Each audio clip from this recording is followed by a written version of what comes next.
अपनी मंजिल को भुलाकर जिया तो क्या जिया, है दम तो उसे पाकर दिखा, और लिख दे अपनी मेहनत से कामयाबी की कहानी, और कह दे उस किस्मत से है दम तो मिटा कर दिखा। हाजिर हूँ लेकर के हिंदी की तीसरी वीडियो। 2 वीडियो में लगभग 30 प्रश्नों को हमने कवर कर लिया है, और आज का अगला प्रश्न यह है, इधर आपको नहीं देखना है, इधर अभी मैं समझाऊंगा, पहले इधर देखना है। ये ऑप्शन 4 आपके सामने है, और प्रश्न में बोलता हूँ, प्रश्न ये है कि जिसको वश में करना कठिन हो, राजस्थान एसआई में आया हुआ प्रश्न है, जिसको वश में करना कठिन हो। एक बार सुनकर आपको लगेगा कि गलत होगा ये प्रश्न, ऐसा कैसे, लेकिन सही प्रश्न है, आंसर भी सही है। इन्हीं 4 ऑप्शनों में कहीं ना कहीं आंसर छिपा हुआ है। अब विचार करिए जरा। हो गया होगा दुस्तर, जिसको वश में करना कठिन हो, प्रश्न ये था। दुस्तर, इसका मीन्स होता है दुस माने कठिन, तर माने तरा जाए जिससे, अर्थात जिसके पार तरना कठिन हो तो दुस्तर होता है, जो कि गलत आंसर नहीं होगा। हमारा प्रश्न है जिसको वश में करना कठिन हो। दुर्वह, अगला प्रश्न दुर्दांत ऑप्शन, और दुरूह, सही आंसर हो जाएगा इसका दुर्दांत, अर्थात दुर अंत, जिसका अंत कठिनाई से किया जा सके, जिसका दमन दांत मतलब दमन, समाप्त करना, किसी को दमन करना मतलब वश में करना। बात को समझ रहे हैं क्या कहना चाह रहे हैं? ये कहना चाह रहे हैं, आपने एक शब्द पढ़ रखा होगा कि 1857 की क्रांति में झांसी की रानी का दमन किसने किया था। दमन मतलब उसके, झांसी की रानी के सामने कौन लड़ रहा था, सर्विरोज। दमन मतलब उसको वश में किसने किया, किसने परास्त किया, जब वो लड़ रही थी तो वहां से कौन लड़ रहा। इसका मतलब यह है दमन करना मतलब वश में करना। तो दुर मतलब कठिन, और दांत दमन में करना, दमन करके अंत करना, दबाना। कौन सा आंसर हो जाएगा? Option number 3। इधर देखिए जरा, ये मैंने कुछ और अनेक शब्दों के लिए एक शब्द, ये प्रश्न अनेक शब्दों के लिए एक शब्द का था, ये भी कुछ अनेक शब्दों के लिए एक शब्द लिखे गया। उद्धज, आपको केवल ध्यान से सुन लेना है, रिवीजन मात्र के लिए लिखे गए हैं। उद्धज का मतलब होता है जो धरती फोड़कर जन्मता है, जो धरती फोड़कर जन्मता है, उद्धज कहलाता है जो धरती फोड़कर जन्मता है। स्वदेज, ये पसीने का पर्यायवाची है, और जैमिन्स जन्मा, अर्थात जिसका जन्म पसीने से हुआ हो। स्वेद प्लस जय, पसीने से जन्मा। स्त्रीण, जिसका व्यवहार स्त्री के जैसा हो, स्त्रीण कहलाता है। दुर्बोध, दुर मतलब कठिन, बोध मतलब ज्ञान हो, जिसका ज्ञान कठिनाई से हो, दुर्बोध कहलाता है। न्यायविद, ध्यान देना है, आप इसको गलत करोगे। अगर होता न्यायाधीश तब तो होता न्याय करने वाला। ध्यान से सुनो, अगर होता न्यायाधीश तो होता न्याय करने वाला। यहाँ लिखा है न्यायविद, चाहे तो न्यायविद दे या न्यायिक दे। न्यायिक दोनों का ही अर्थ होता है न्याय जानने वाला, न्यायिक या न्यायविद। विद ज्ञाता, जानने वाला, लेकिन न्यायाधीश न्याय करने वाला। नदी मात्रक होता है नदी से सींचा जाने वाला प्रदेश, नदी मात्रक नदी से सींचा जाने वाला प्रदेश। प्रतिनिधि का अर्थ होता है जो किसी का सहारा लेता हो, किसी का पक्ष लेता हो, किसी का पक्ष लेकर के बोलता हो, उसे कहते हैं प्रतिनिधि। जो किसी दूसरे के पक्ष में बोलता हो उसे क्या कहते हैं? प्रतिनिधि। अनुरक्त होता है जिसको किसी के प्रति लगाव हो गया हो, अनुरक्त कहलाता है। जिसको किसी के प्रति लगाव हो गया हो अनुरक्त कहलाता है। और चिरकुट, लड़कियां भी कहती हैं लड़कों को चिरकुट, मीन्स तो सुन लो अलग होता है। चिरकुट होता है फटा पुराना वस्त्र, चिरकुट मीन्स फटा पुराना वस्त्र। बढ़ते हैं नेक्स्ट प्रश्न की तरफ।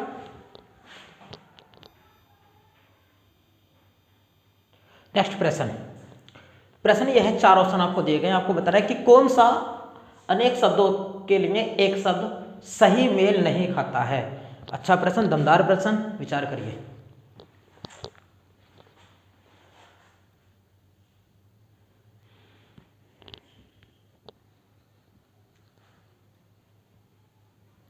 हो गया होगा, सुनिए जरा, कौन सा सही मेल नहीं खाता है, क्या कहता है? पहला ऑप्शन अनिरुद्ध, जो रोका हुआ न हो। रुद्ध मतलब रोका हुआ हो, ए लगा तो रोका हुआ न हो, सही लिखा हुआ है बिल्कुल। प्रत्युत्पन्नवती, तुरंत उपयुक्त बात को सोचने वाला, ये मैंने आपको पढ़ा रखा है पहले से, तुरंत उपयुक्त बात को सोचने वाला कि यहाँ क्या करना चाहिए। प्रत्युत्पन्नवती, तुरंत उपयुक्त बात को सोचने वाला, समय पर जिसकी बुद्धि काम करे, मतलब तुरंत बात को सौंपने वाला कि क्या करना चाहिए, बिल्कुल सही लिखा हुआ है। ये लिखा है स्थ प्रज्ञा है, स्थ प्रज्ञा, स्थ मतलब स्थित हो जिसकी, प्रज्ञा माने होती है बुद्धि, प्रज्ञान प्रखर ज्ञान बुद्धि, अर्थात जिसकी बुद्धि कैसी हो, जिसकी बुद्धि हो सीमित, रुकी हुई, स्थिर विचार हो जिसके, स्थिर विचारों वाला व्यक्ति, जिसकी विवेक बुद्धि स्थिर हो, ये भी वही कहना चाहता है, सही कहना चाहता है। 3 के 3 सही है। चौथा ऑप्शन यानी ए, सहजात, जो आप से उत्पन्न हुआ हो उसको सहजात थोड़ी ना कहते हैं। सहजात तो होता है समान जाति का, एक साथ जाति का सहजात, लेकिन जबकि स्वयं उत्पन्न हुआ हो जो, उसको कहते हैं स्वयंभू। स्वयंभू से कहा जाता है, स्वयंभू, यहां लगाएंगे स्वयंभू, जो स्वयं उत्पन्न हुआ उसे क्या कहते हैं, स्वयंभू। आगे बढ़ते हैं नेक्स्ट प्रश्न पर। नेक्स्ट प्रश्न के ऑप्शन इधर दिए गए, इधर आपको अभी नहीं देखना। प्रश्न में बोलो, प्रश्न यह है कि कौन सा सही नहीं है, वर्तनी है ये, और ये पूछा गया है कि कौन सी वर्तनी लिखी हुई सही नहीं है। ध्यान दीजिएगा जरा, इधर नहीं देखना, इधर देखो पहले, जल्दी विचार करेंगे, हो गया होगा, सही नहीं है, हो गया होगा। सुनिए जरा, लिखा है इतरेतर, इतरेतर अर्थात इतर माने होता है दूसरा, दूसरा और दूसरा, दूसरा और दूसरा, इतर इतर सही है। इसके अगर टुकड़े करेंगे तो हो जाएगा इतर इतर, इतरो ए प्लस, चलो छोड़ो इसको, आप देखिएगा विवाहेतर, तर सही लगा है। बेहतर, इसे भी तर तर सही लगा हुआ है। उत्तरोत्तर, आप ध्यान दीजिएगा, उत्तर उत्तर का मतलब होता है उत्तर के प्रति उत्तर, यहाँ उत्तर लिखा हुआ है, और यहाँ गलती ये है कि हमने देख लिया कि तर तर तर, लेकिन जब उत्तर लिखते हैं तो एक आधा तय और बनाया जाता है, ये उत्तर उत्तर होता है। ठीक है, अब ये भी लिखा हुआ सही है, आपको पता चल गया होगा क्या है। अब इधर देखिएगा, मैंने इधर कुछ वर्तनी लिखे हैं, एग्जाम में आने वाली आपसे लगभग 20 या 25 ही वर्तनी है जिनको एग्जामिनर बार बार आपसे पूछता है। उनमें कहीं ना कहीं वजह होती है, एग्जाम को पता होता है कि आप यहाँ गलतियाँ करोगे। मैंने भी कुछ लिखी है बोर्ड पर, निरीक्षण, इसको छोड़िएगा, ये तो आप याद रहेंगे। प्रशंसा, हाँ याद रखना है, प्रशंसा में पहले बड़ा वाला, सबसे बड़ा वाला से, और उसके बाद छोटा वाला से, उसके बाद मिष्ठान, याद रखना है, यहाँ लिखा है मिष्ठान, यहाँ न पर आपको ध्यान देना है, सॉरी मिष्ठान मैंने कुछ लिखा है गलत, मिष्ठान थोड़ी ना होता है, मिष्ठान होता है, ट होता है, ट मिष्ठान होता है, ये सही है। आपको इसको छोड़िए, यहाँ सही लेके लिखा हुआ, मिष्ठान में डबल नया आता है। ठीक है, बस इतना। घनिष्ठो, रमेश और महेश घनिष्ठो मित्र है, ठ आता है, ठ घनिष्ठो। नेक्स्ट ऐतिहासिक, ध्यान देना है, बड़ा वाला ए आता है। यही वर्तनियाँ हैं जो एग्जाम में घुमा फिरा कर पूछी जाती हैं। अनुग्रहित कितनी बार पूछ चुका है, अनुग्रहित जिस पर कृपा की गई है उसका मीन्स होता है, और अनुग्रहित यहाँ ध्यान देना है रे पर, अनुग्रहित छोटी की मात्रा नहीं आती, हित नहीं होता, अनुग्रहित होता है, बड़े की मात्रा ध्यान देना है। स्वाभाविक क्या मात्रा है, क्या मतलब यह है कि जब इक लगाते हैं तो आ लग जाता है, जैसे सप्ताह लिखते हैं तो सप्ताह ही लिखते हैं, लेकिन जब इक लगा दे सप्ताह में तो सा के बाद में लगता है साप्ताहिक हो जाता है। अगर इक लगाते हैं तो इक के साथ पहले वाले शब्द के आगे आ भी लगाना होता है। जैसे अगर लिखा है अध्यात्म तो लिखा है सही अध्यात्म, अगर इसको आध्यात्मिक करें तो गलत हो जाएगा, अगर इसके पीछे इक लगाएंगे तो यहाँ आ भी लगाना होगा। ये सारे लिखे हुए सही हैं। ऊर्मी, ऊर्मी, ऊर्मी का मतलब होता है लहर, तरंग, ध्यान देना है, बड़े की मात्रा, बड़ा ऊ की आए मात्रा, इसी में उलझाएगा एग्जामिनर, ऊर्मी और ऊर्मी, लहर, तरंग। अंत्याक्षरी, इसमें ध्यान देना है, आधा न और आधा तय एक साथ आते हैं। और भी शब्द हैं जैसे उज्ज्वल हम लिखते हैं, उज्ज्वल में भी आधा न और आधा तय एक साथ आते हैं। उज्ज्वल, ध्यान दीजिएगा, बिल्कुल सही लिखा हुआ है। एक और पूछता है सन्यासी, बिल्कुल सही लिखा हुआ है। अंकी बिंदी भी आती है, आधा न भी आता है, अंकी बिंदी और आधा न। ध्यान से बस आप इसको पढ़ लो, नहीं लिखोगे तो भी बात बन जाएगी, ऐसे याद हो जाएंगे कि आप चाह कर भी ना बना पाओगे।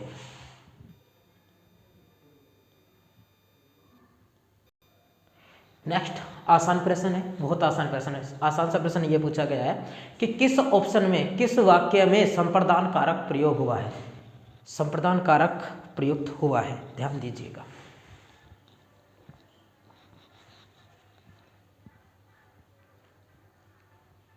हो गया होगा, सुनिएगा। न्यायालय ने अपराधी को दंडित किया, ध्यान दीजिए, को का प्रयोग कर्म कारक में भी होता है, को का प्रयोग कर्म कारक में भी होता है, और को का प्रयोग संप्रदान कारक में भी होता है। अगर मैं ये कहूँ कि मैंने बच्चों को देखा, तो मेरे देखने का प्रभाव बच्चों पर पड़ा है, मैंने उसको कुछ किया नहीं, दिया नहीं है। जिनके लिए कुछ किया जाए, जिसको कुछ दिया जाए, अगर इसका बोध कराने के लिए आए तो संप्रदान कारक होगा। यहाँ कुछ दिया नहीं गया, उसके लिए कुछ किया नहीं गया, आप समझोगे दंड तो दिया गया, अरे नहीं, ऐसे नहीं। मोहन ने सोहन को पीटा, पीटा को आया है, को यहाँ कर्म कारक है, अपराधी को दंडित किया, ये भी कर्म कारक है। मालिक ने सेवक को धन दिया, ध्यान दो, आप समझ रहे हो कि यहाँ होगा, अगर यहाँ होता तो यहाँ नहीं होता ना संप्रदान कारक, तो यहाँ संप्रदान कारक का प्रयोग हुआ है संप्रदान कारक के रूप में। माँ ने बच्चों को बुलाया, बुलाया है, कुछ दिया नहीं है, देने के रूप में अगर को का प्रयोग होता है, प्रदान करने के लिए होता है, तो संप्रदान कारक होता है। अगर मैं आपसे ये कहूँ, आप मुझे बताओ, अगर मैं ये कहता हूँ कि रोगी के वास्ते दवा लाओ, होगा या नहीं होगा? हाँ, रोगी के लिए लाओ, उसको प्रदान की जाएगी, तब भी संप्रदान कारक आएगा। अगले प्रश्न को देखते हैं, नेक्स्ट प्रश्न ये कहता है कि किस वाक्य ने से शब्द का प्रयोग अपादान कारक के लिए नहीं हुआ है? से परसर्ग का प्रयोग किस वाक्य में अपादान कारक के लिए नहीं हुआ है? ऑप्शन आपके सामने, जल्दी विचार करेंगे, बहुत जल्दी हो गया होगा। सुनो, नदियां पहाड़ों से निकलती हैं, निकलने के रूप में से का प्रयोग तो अपादान कारक। तुलना करने, रक्षा करने, तुलना करने मोहन सोहन से लंबा है, अपादान कारक। रक्षा करने, आपने मुझे हानि से बचाया, हानि, रक्षा हुई है, अपादान कारक है। डरने की स्थिति में, हिरन शेर से डरता है, डरने की स्थिति में शेर से, शेर, अपादान कारक है। चूहा बिल से बाहर निकला, बिल, अपादान कारक है। इन सब परिस्थितियों में से का प्रयोग हुआ है तो अपादान कारक होगा। आकाश से पानी गिरा, अलग हुआ है, अपादान कारक होगा। विद्यालय से आ रहा है, विद्यालय से अलग हुआ है, अपादान कारक होगा। लड़के ने हाथ से फल तोड़ा, हाथ की हेल्प हुई है, और यहाँ हाथ कर्ण है, कर्ण का अर्थ होता है साधन, साधन है, साधन, तो इसलिए कर्ण है, कर्ण कारक का रूप में इसका प्रयोग हुआ है। आगे बढ़ते हैं, नेक्स्ट अगला प्रश्न सुनिए।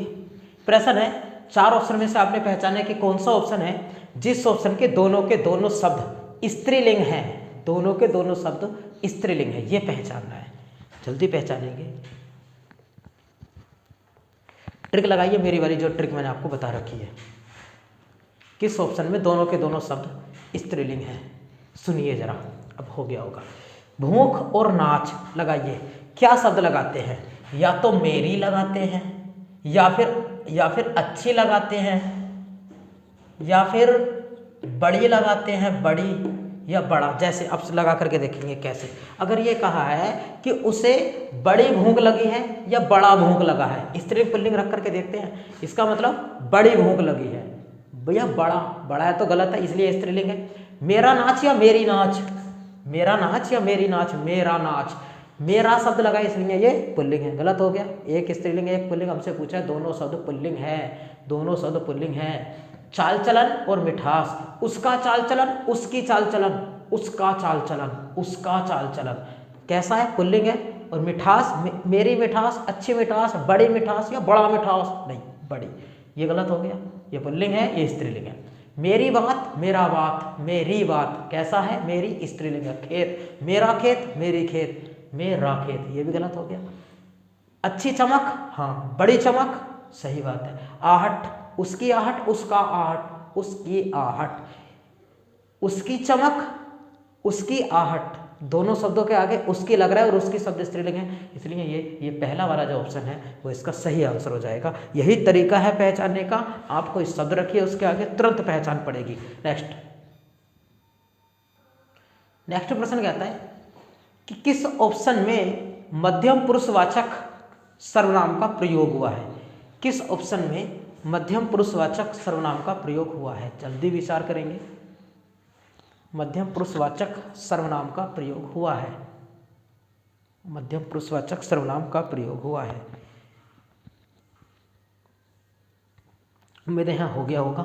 सुनिए अब जरा, देखिए जरा, आप भला तो जग भला। पहले आप ये बात समझिए कि अगर कोई सर्वनाम स्वयं कर्ता के लिए आता है तब उसको निजवाचक सर्वनाम कहते हैं। इस वाक्य में आप भला तो जग भला, आप खुद के लिए आया है, निज के लिए आया है, तो इसमें निजवाचक सर्वनाम हो जाएगा। यह कार्य मैं अपने आप कर लूँगा। अपने आप कौन? खुद कर्ता। कर्ता के लिए आया है तो ये भी निजवाचक होगा। ऐसे समय में आप साथ न देंगे तो कौन देगा? आप। पिछली भी वीडियो में समझाया था कि वक्ता होता है, वक्ता खुद बोलने वाला, हम, मेरा, हमें, मुझे, उत्तम पुरुषवाचक, जो सुन रहा है बात को, आप, तुम, तुम्हारा, तुम्हें, आपके, आपके लिए मध्य पुरुषवाचक, वे, उन्हें, उनका, उनको, ये हो जाएगा अन्य पुरुषवाचक। तीन है पुरुषवाचक के तीन प्रकार। इसमें ऐसे समय में आप साथ न दोगे, आप जो बात को सुन रहा है उससे कह रहे हैं, वो माध्यम बना हुआ है, वो मध्य पुरुषवाचक हो गया। अपने से बड़ों का आदर करना चाहिए। अपने जो शब्द है ना, अपने लिए वो खुद के लिए प्रयोग हुआ है। अपने से बड़ों का आदर करना चाहिए, तो इसमें भी कैसा हो जाएगा? निजवाचक सर्वनाम होगा। निजवाचक सर्वनाम। आगे देखते हैं जरा नेक्स्ट। आज की क्लास का अंत करते हुए लास्ट में आपको पर्यायवाची दिए जा रहे हैं, वर्तनी भी देती हैं इसी में, और क्या दिया अभी, और भी कुछ दिया था। हाँ, तो 2-3 पॉइंट है आज की क्लास में हो गए हैं। बसंत दूत कहते हैं कोयल को। कोयल, बसंत दूत, अनेक शब्दों के लिए एक शब्द दिए थे। बसंत दूत कहते हैं कोयल को। द्विज, द्विज कहते हैं पक्षी को भी, द्विज कहा जाता है दांत को भी, और द्विज कहा जाता है चंद्रमा को। देखो ध्यान से सुनिएगा। द्वि माने दो, जय माने जन्मा, अर्थात जो 2 बार जन्मा है। चंद्रमा भी पृथ्वी से बना है। पक्षी पहले अंडे के रूप में, फिर चूजे के रूप में जन्म लेता है, ठीक है। और द्विज, पक्षी विद्या केवल, द्विज ब्राह्मण को भी कहते हैं। धवल माने होता है सफेद, धवल मीन्स होता है सफेद। यति कहते हैं साधु को, यति मीन्स होता है साधु। महावीर स्वामी ग्रह त्याग के बाद क्या कहलाए? यति, साधु बन गए, सन्यासी को कहा जाता है यति। आह्लाद कहते हैं प्रसन्नता, आह्लाद बोलते हैं प्रसन्नता को। अक्षी मीन्स होता है आँख, अक्षी मीन्स क्या होता है? आँख, आँख, अक्षी, अक्षी माने आँख होता है। सेंधा घोड़ा, कुछ आसान है तो कुछ हार्ड वाले में, लेकिन याद रखने आपको सारे रिविजन करके, रिविजन के तौर पर वीडियो बनाई जा रही है। मैं आज ये सारी वीडियो बना रहा हूँ इसको बेस मान करके कि आपने पैट का पेपर दिया है, और जब आप पैट का पेपर दिया है तो आप पढ़ करके गए होंगे। और हमारे एग्जाम में मात्र 45-40 दिन, मुझे उम्मीदें हैं जहाँ तक कि मार्च के लगने पर पेपर आपका लेखपाल का हो जाएगा। उसी को बेस मान करके, तारीख को बेस मान करके हम सारी बातें पढ़ रहे हैं। ज़्यादा डीपली भी नहीं पढ़ रहे हैं, और ऐसा नहीं कि बिल्कुल शुरू से पढ़ रहे हैं। बस ज़्यादा से ज़्यादा पढ़ने की कोशिश करेंगे कि हमारा पूरे का पूरा जो डेटा है वो कवर हो जाए। एमर्स, एमर्स कहा जाता है क्रोध को, एमर्स बोलते हैं क्रोध को। और दामिनी होता है बिजली, दामिनी बिजली को कहते हैं। तड़ित भी बिजली को कहा जाता है, तड़ित भी बिजली को कहते हैं। भार्या, भार्या कहते हैं पत्नी को, भार्या पत्नी का पर्यायवाची है। मैंने आपको पढ़ाया हो कि जब शब्द के साथ में आ लग जाता है तो वो शब्द ज़्यादातर स्त्रीलिंग का पर्यायवाची बन जाता है। विभूति, विभूति कहते हैं धन, संपत्ति, भारत के महान विभूति, विभूति धन। सुत माने होता है पुत्र, सुत माने होता है पुत्र, और इसमें आ लगा दे तो क्या हो जाएगा? पुत्री। अभी बताया ना, आ लगाने से स्त्रीलिंग बन जाते हैं। कुछ शब्द ऐसे होते हैं। करवाल कहते हैं तलवार को, करवाल कहा जाता है तलवार को। असी भी कहते हैं तलवार को। संताप माने होता है दुख, संताप मीन्स होता है दुख। आरती में आप सुनते होंगे संताप हरे, मतलब दुख हर ले हमारा। जगती कहते हैं धरती को, धरती को। नंदिनी, नंदिनी कहते हैं पुत्री, पुत्री, पुत्री को कहते हैं नंदिनी, नंदिनी। और लास्ट रह गया भुजंग, भुजंग आपको याद है, खुद बताएंगे। सांप को भुजंग कहा जाता है, सांप को। नेक्स्ट मिलते हैं अगली वीडियो में। हो सकता है कि अभी मैंने जल्दी इस वीडियो को समाप्त कर दिया, और मैं अभी कोशिश में हूँ कि एक वीडियो करंट अफेयर्स की शूट करूँगा, और अभी मैं हो सकता है कि विविध जो जीके है, जो लेखपाल में 25 प्रश्न आएंगे, उस पर भी अच्छे अच्छे सटीक क्वेश्चन छाट करके लेकर के आऊँगा। लेकिन आप इस वीडियो को अभी और ज़रा अपने फ्रेंड्स को शेयर करें, लाइक करें वीडियो को। नेक्स्ट मिलते हैं अगली वीडियो में।